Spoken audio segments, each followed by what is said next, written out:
السلام علیکم ورحمۃ اللہ وبرکاتہ۔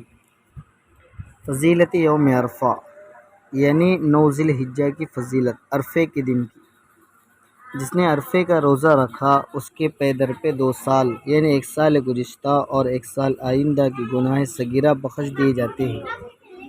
اللہ کے نبی صلی اللہ علیہ وسلم نے فرمایا کہ یوم عرفہ یعنی عرفے کا دن یکفر السنۃ الماضیہ والباقیہ، 1 سال گزشتہ اور 1 سال آئندہ کے گناہ اس کے معاف ہو جاتے ہیں۔ اور عرفے کے دن شیطان بہت زیادہ ذلیل اور خوار اور غصے میں ہوتا ہے، کیونکہ اس دن میں اللہ تعالیٰ کی رحمتوں کا بکثرت نزول ہوتا ہے اور بڑے بڑے گناہ معاف ہوتے ہیں۔ عرفے کے دن سب سے زیادہ لوگ جہنم سے آزاد ہوتے ہیں۔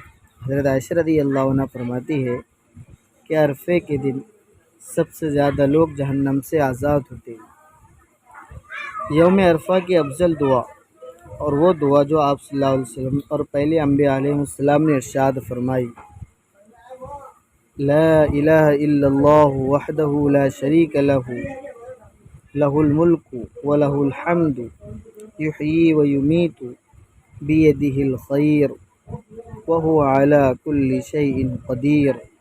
یہ 4 کلمہ ہے، جامع ترمذی۔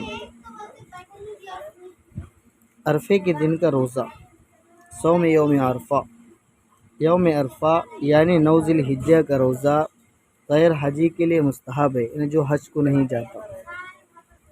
اسی طرح حاجیوں کے لیے اگر ضعف اور کمزوری کا اندیشہ نہ ہو تو بلا کرہت مستحب ہے، اور اگر ضعف اور کمزوری کا اندیشہ ہے جس کی وجہ سے ارکان حج کی ادائیگی میں خلل واقع ہو تو مکروہ ہے۔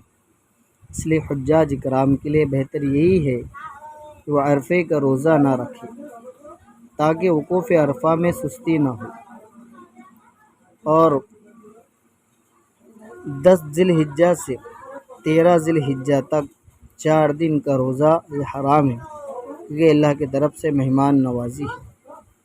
والسلام علیکم ورحمۃ اللہ وبرکاتہ۔